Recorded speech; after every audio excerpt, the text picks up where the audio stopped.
Party के हमारे अध्यक्ष, समाजवादी पार्टी के जिले के अध्यक्ष राजेश यादव जी, हमारे आपके समाजवादी पार्टी इंडिया गठबंधन की प्रत्याशी श्रीमती अनु टंडन जी, मंच पर उपस्थित अरुण शंकर शुक्ला जी, सुनील सिंह साजन जी, उदयराज यादव पूर्व विधायक जी, सुधीर रावत पूर्व मंत्री, बदलू खां साहब, सुंदरलाल लोधी जी, सुंदरलाल कुरील जी, राजकुमार निषाद, राम कुमार निषाद जी, अशोक सिंह जी, हरि प्रसाद कुरील जी, श्रीमती आरती वाजपेयी, कांग्रेस पार्टी के जिलाध्यक्ष अकमल जुनेद जी, जिलाध्यक्ष आप पार्टी श्री मुन्ना अलवी, अंकित परिहार, डॉक्टर आचल वर्मा, डॉक्टर अभिनव कुमार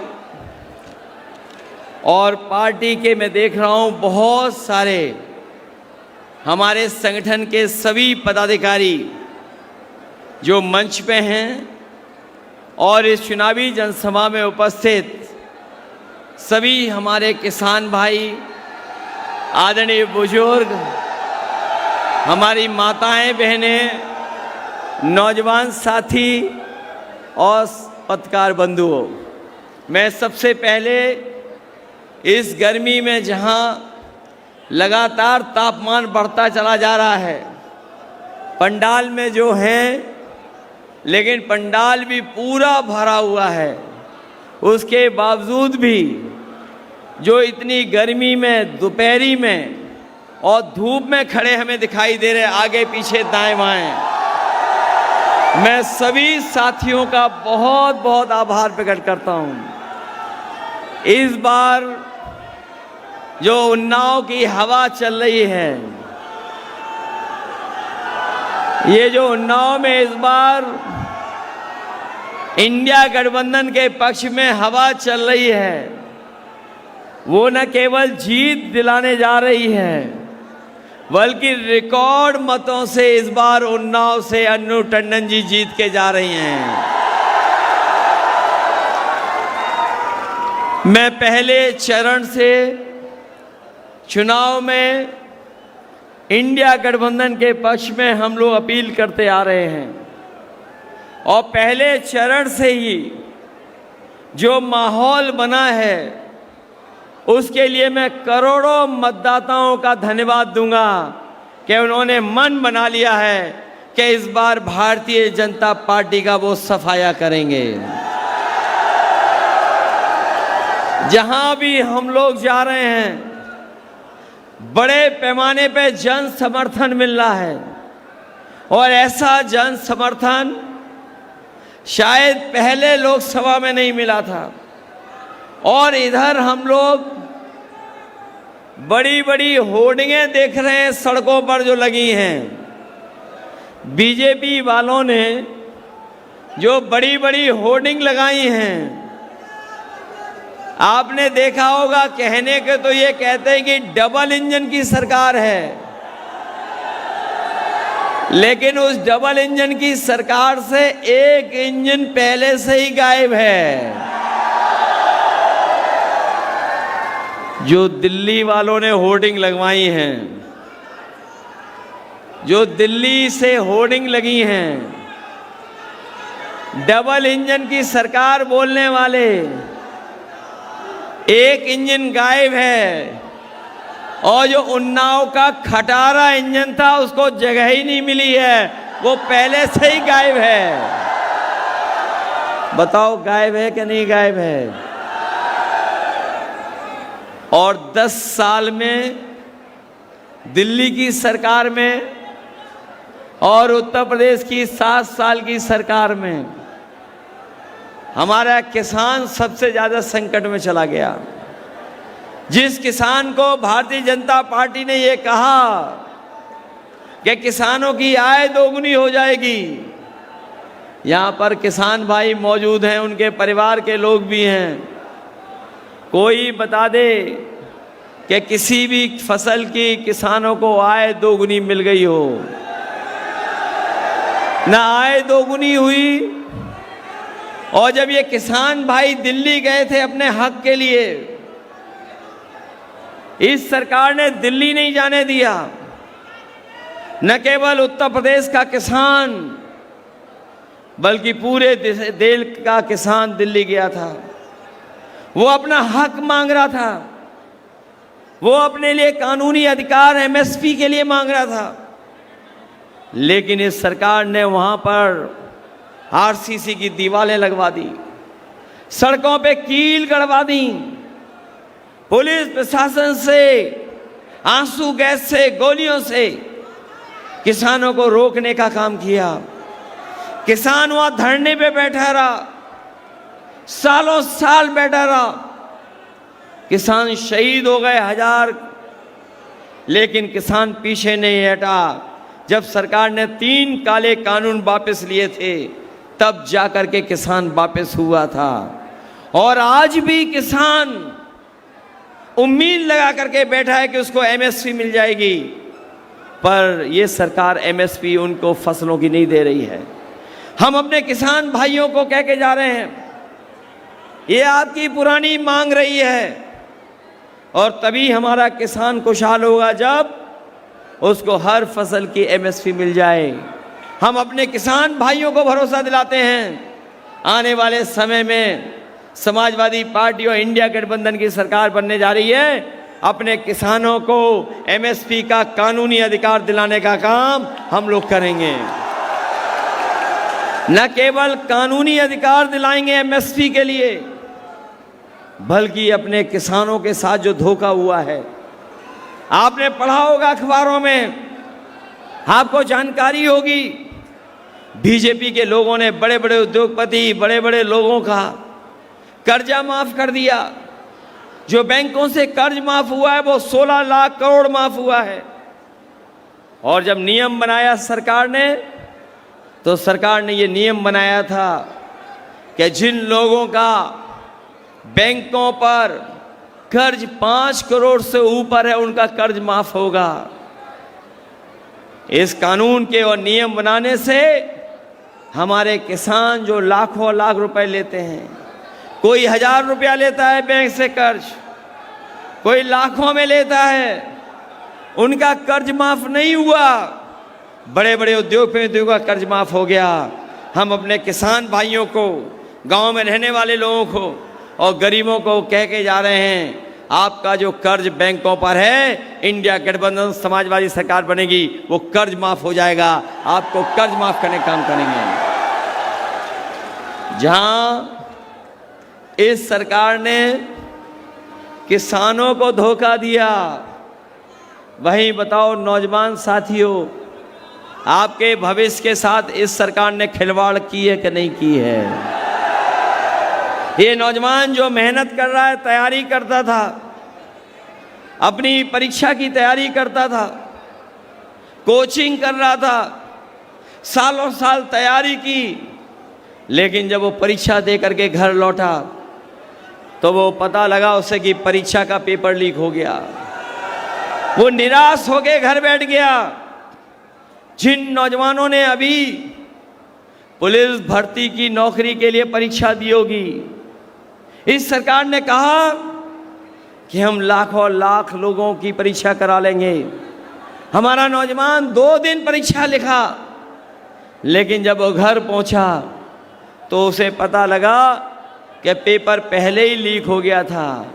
उसे मजबूरी में सड़क पे आना पड़ा, और जब नौजवान सड़क पे आया तो इस सरकार के पास कोई रास्ता नहीं था, पेपर रद्द करना पड़ा। बताओ नौजवान साथियों, आपकी हर परीक्षा का पेपर कैंसिल हुआ कि नहीं हुआ? ये पेपर लीक करा रहे कि नहीं करा रहे? और कोई 1-2 परीक्षा का पेपर लीक नहीं हुआ है, 10 से ज्यादा परीक्षाओं के पेपर लीक हुए हैं। बताओ लीक हुए कि नहीं लीक हुए हैं? और अगर हम केवल यही हिसाब किताब लगा लें कि 60 लाख नौजवान जो परीक्षा लिख करके आए थे, जिनका पेपर लीक हुआ, उनके परिवार के 2 सदस्यों को जोड़ दें, माँ बाप को, अगर एक परिवार के 3 लोग जो इस सरकार से पेपर लीक की वजह से नाराज हैं, अगर हिसाब लगा लें तो 60 लाख बच्चों के भविष्य से इस सरकार ने खिलवाड़ की है। तो अगर हम 60 लाख का गुणा 3 में कर दें तो बताओ 1 करोड़ 80 लाख होता है कि नहीं होता है? और यही 1 करोड़ 80 लाख अगर हम 80 लोकसभाओं से भाग दे दें तो भारतीय जनता पार्टी का हर लोकसभा से 2,25,000 वोट कम हो गया। ये पेपर लीक वाले ही, यही नौजवान इस बार इनका सफाया कर देंगे। भारतीय जनता पार्टी का पता नहीं लगेगा कि कैसे उनका सफाया हो गया। बताओ नौजवानों, धोखा मिला कि नहीं मिला सरकार में? न केवल नौकरियों के पेपर लीक से धोखा मिला है, बल्कि हमारा नौजवान जो फौज में जाना चाहता था, जो फौज की नौकरी करना चाहता, जो पक्की वर्दी पहनना चाहता था, बताओ ये आधी अधूरी नौकरी से उसके भविष्य की खिलवाड़ इन्होंने की है। मैं अपने तमाम नौजवानों को भरोसा दिला के जा रहा हूं कि जो फौज में पक्की नौकरी करना चाहते हैं, समाजवादी सरकार और इंडिया गठबंधन की सरकार बनेगी, आपकी अग्नि व्यवस्था खत्म कर करके जो पहले जैसी व्यवस्था थी फौज की, वैसी पक्की नौकरी दिलवाने का काम करेंगे। अभी तो फौज की 4 साल की नौकरी हुई है। ये हमारे खाकी वर्दी वाले भाई लोग भी कभी कभी हम लोगों से नाराज हो जाते हैं। अभी तो अग्निवीर 4 साल की हुई है नौकरी। ये खाकी वर्दी वाले भी कभी कभी डराते हैं आपको। मैं बताना चाहता हूं कि बीजेपी की सरकार आ गई तो फौज की तो 4 साल की नौकरी की है, इनकी 3 साल की नौकरी हो जाएगी और 3 साल के बाद ये हमारे आपके बीच में ही घूमेंगे। कभी कभी ये पत्रकार साथी हमसे सवाल पूछते हैं, तो ये कैसे हो जाएगी खाकी वर्दी वालों की 3 साल की नौकरी? मैं उनसे पूछता हूं कि बताओ, क्या आपको पता था कि एयरपोर्ट बिक जाएंगे? क्या आपको पता था कि पानी के जहाज बिक जाएंगे? क्या आपको पता था कि बंदरगाह बिक जाएगा? क्या आपको पता था LIC बिक जाएगी? क्या आपको पता था कि बैंकें डुबा दी जाएंगी? क्या आपको पता था कि आधी रात को नोटबंदी हो जाएगी? तो इसलिए बीजेपी के लोग सरकार में आ गए तो 4 साल तो दूर फौज की है, इनकी 3 साल की नौकरी हो जाएगी। इसलिए सावधान हो कि नहीं सावधान हो आप लोग? और न केवल ये नौजवानों के भविष्य के साथ खिलवाड़ कर रहे हैं, बल्कि हमारे गरीबों को बताओ कैसा राशन दे रहे हैं। जब पहले वोट चाहिए था इन्हें तो रिफाइन तेल दे रहे थे, नमक दे रहे थे, दाल दे रहे थे, चना दे रहे थे, और जब सरकार बन गई उसके बाद राशन में क्या दे रहे हैं आपको? अब हमारे गरीबों को राशन में क्या मिल रहा है आजकल? ये लगता कोई बहुत पौष्टिक चीज दे रही है बीजेपी वाले। ये कौन सी पौष्टिक चीज दे रहे हैं आपको? इसलिए अपने नौजवानों से कह के जा रहे हो और गरीब माताओं बहनों से, इंडिया गठबंधन समाजवादी सरकार बनने जा रही है। आपका राशन की गुणवत्ता भी अच्छी होगी, राशन की मात्रा भी बढ़ेगी, और जिस तरह संपन्न लोग बड़े बड़े शहरों में बाजार में पैकेट का आटा खरीद करके, जो जिसकी गुणवत्ता अच्छी है और कई बार पौष्टिक भी होता है, तो अपने गरीबों को हम भरोसा दिला के जा रहे हैं, जहां राशन की मात्रा बढ़ाएंगे वहीं पैकेट का आटा जो पौष्टिक होगा वो देंगे और उसके साथ साथ डाटा भी फ्री देने का काम करेंगे। बताओ, राशन और पैकेट आटा के साथ साथ डाटा की जरूरत है कि नहीं है? और डाटा की इसलिए जरूरत है क्योंकि आज हर चीज कंप्यूटर से हो रही है, मोबाइल से हो रही है। कोई जानकारी हासिल करनी हो, फॉर्म भरना हो, नौकरी के बारे में पता करना हो, ऑनलाइन पढ़ाई करनी हो। मुझे याद है जब कोरोना के समय पर सब स्कूल कॉलेज बंद हो गए थे, जब ऑनलाइन पढ़ाई हो रही थी, तो संपन्न परिवार के लोगों के बच्चों का किसी का भविष्य और किसी का साल नहीं खराब हुआ। केवल हमारे गरीब परिवार के बच्चों का 1 साल और 2 साल चला गया।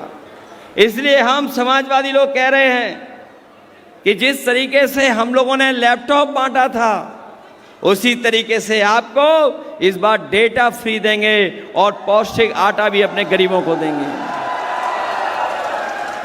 ये सरकार भी बड़ी कमाल की सरकार है। हम लोगों ने लैपटॉप दिया इतना बड़ा, उसकी भी नकल कर ली इन्होंने। हमारा जब लैपटॉप दिया हुआ कोई भी चलाता होगा, जहां आज भी चल रहा होगा, बताओ उसमें नेताजी और हम लोग दिखाई देते हैं कि नहीं दिखाई देते हैं? हम लोगों ने लैपटॉप दिया बड़ा, इन्होंने छोटा कर दिया। बताओ इनका कैसा है? रद्दी दिया कि नहीं दिया? रद्दी। और उसमें उंगली घिसते रहो, चलता ही नहीं है। बताओ वो चलता है क्या? समाजवादियों ने जो एम्बुलेंस दी थी इन्होंने खराब कर दी। जो गांव-गांव जाती थी, गरीब माताओं बहनों सबको गांव से अस्पताल जाना होता था, पहुंच जाते थे, जल्दी आ जाती थी एम्बुलेंस। आप बताओ जब फोन करते हो तो कब एम्बुलेंस पहुंचती है? और अगर एम्बुलेंस आ भी गई तो बताओ इस अस्पताल में क्या इलाज मिल पा रहा है आपको? बताओ दवाइयां मिल पा रही हैं क्या? और हम तो दावे के साथ कह के जा रहे हैं, इस बीजेपी की सरकार ने, दिल्ली और लखनऊ वालों ने एक भी जिला अस्पताल ऐसा नहीं बनाया जहां गरीब का पूरा इलाज हो जाए। आज भी गरीब का इलाज नहीं हो पा रहा है, ऐसी सरकारें हैं। और इलाज तो दूर, बताओ महंगाई हो गई कि नहीं हो गई दवाइयों की? पहले जो दवाई आती थी, बताओ दवाइयां महंगी हो गई कि नहीं हो गई? अगर बाजार में जाओगे और हिसाब किताब लगा लेना, 2014 के समय पर दवाई की कीमत क्या थी और आज दवाइयों की कीमत क्या है। जो नौजवान हमारे मोटरसाइकिल पे चलते होंगे, याद करो 2014 में, उससे पहले मोटरसाइकिल कितने रुपए की आती थी? कितने रुपए की आती थी? 50 या 60 हजार की। और आज बताओ मोटरसाइकिल कितने की आती है? पहले साइकिल कितने की आती थी और आज साइकिल कितनी हो गई? और जो बड़ी बड़ी गाड़ियां हैं वो कितनी महंगी हो गई?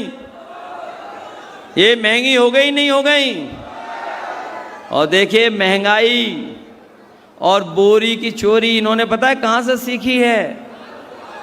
पार्ले जी के बिस्किट के पैकेट से। हमारे पुराने लोग जानते होंगे। बताओ पार्ले जी का बिस्किट पैकेट कितना बड़ा आता था? पहले बड़ा आता था, और जैसे जैसे महंगाई हुई और मुनाफा कमाते रहे, बताओ पैकेट कितने का हो गया? छोटा हो गया पैकेट के नहीं हो गया? अब कितने पैकेट में बिस्किट आते हैं? ये बीजेपी की सरकार आ गई तो पैकेट में एक ही बिस्किट निकलेगा, दूसरा बिस्किट नहीं निकलेगा। आपकी बोरी से चोरी हुई कि नहीं हुई? पहले कितने किलो चोरी हुई और अब कितनी और चोरी हो गई? ये सरकार आ गई बीजेपी वालों की तो आपको खाद भी पाउच में मिलेगी और दूसरा कोई रास्ता नहीं। बताओ ये धोखा दे रहे हैं कि नहीं दे रहे हैं? इसलिए सावधान रहोगे आप लोग। और न केवल ये लोग महंगाई और बेरोजगारी बढ़ा रहे हैं, बल्कि हमारे भविष्य के साथ भी खिलवाड़ कर रहे हैं। ये चुनाव न केवल हमारे आपके भविष्य का है, बल्कि आने वाली पीढ़ी के भविष्य का भी है, क्योंकि ये संविधान को बदलना चाहते हैं। और हम ये जानते हैं आपके समर्थन जो मिल रहा है, जो लोग संविधान को बदलने निकले हैं उसको ये जनता बदल देगी। और याद रखना, ये संविधान हमें हक दिलाता है, ये संविधान हमें अधिकार दिलाता है। ये बाबा साहब भीमराव अंबेडकर जी का दिया हुआ संविधान हमारा संजीवनी है। बताओ आप क्या बदलने दोगे संविधान को? और जब से ये लोग हारे हैं, पहले दूसरे चरण में और तीसरे चरण में हारने जा रहे हैं, बताओ इनकी भाषा बदल गई कि नहीं बदल गई? जो लोग 400 पार कहते थे, बताओ 400 पार कि 400 हार हो रही है इस बार? हारेंगे कि नहीं हारेगी बीजेपी? और आपके यहाँ तो सांसद कितने साल से हैं? 10 साल से। बताओ 10 साल से सांसद, क्या काम किया सांसद ने? बताओ आपके, बताओ उनकी हर बात झूठी निकली कि नहीं निकली? हर वादा झूठा है कि नहीं इनका?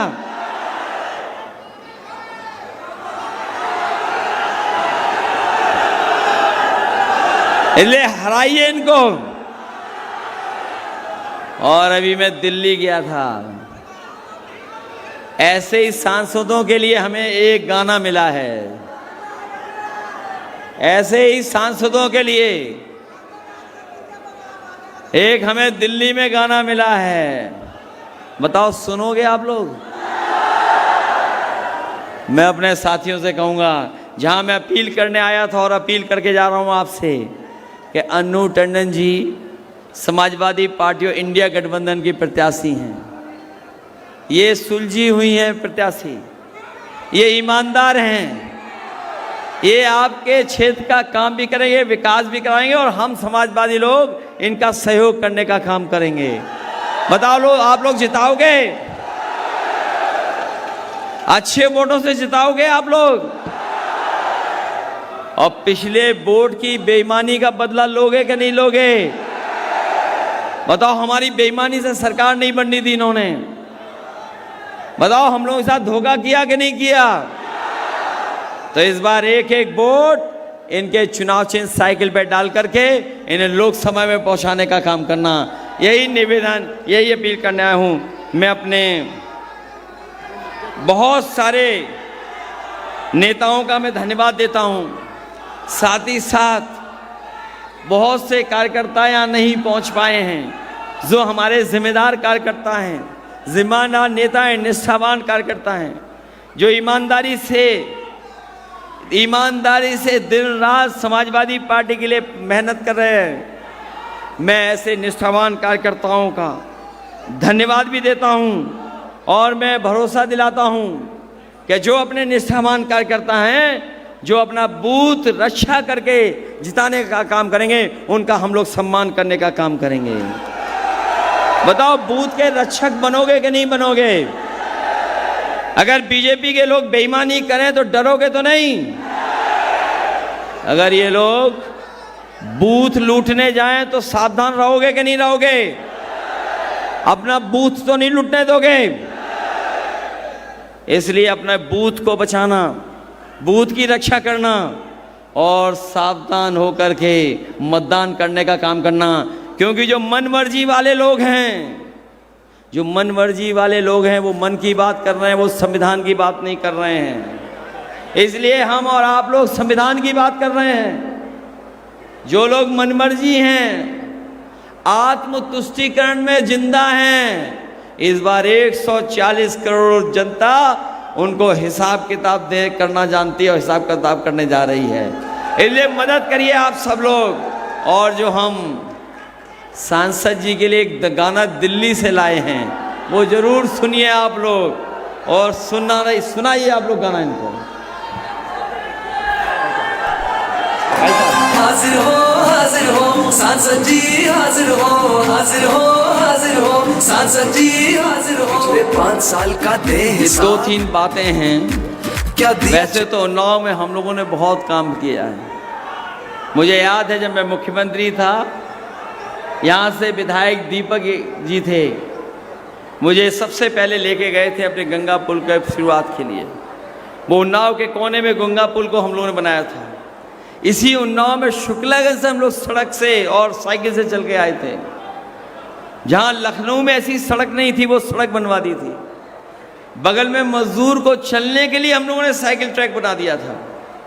साइकिल ट्रैक भी चला गया, लाइटें भी चली गई, और जो बाईपास बना रहे थे उन्नाव को लेकर के, उसका भी काम रोक दिया। बंदे का काम रोक दिया। न जाने कितने काम हम लोगों ने किए थे उस समय पर। उन तमाम कामों को रोकने का काम इस सरकार ने किया है। जिस सरकार ने काम रोका है उसको आप हटाने का काम करना। बहुत बहुत धन्यवाद।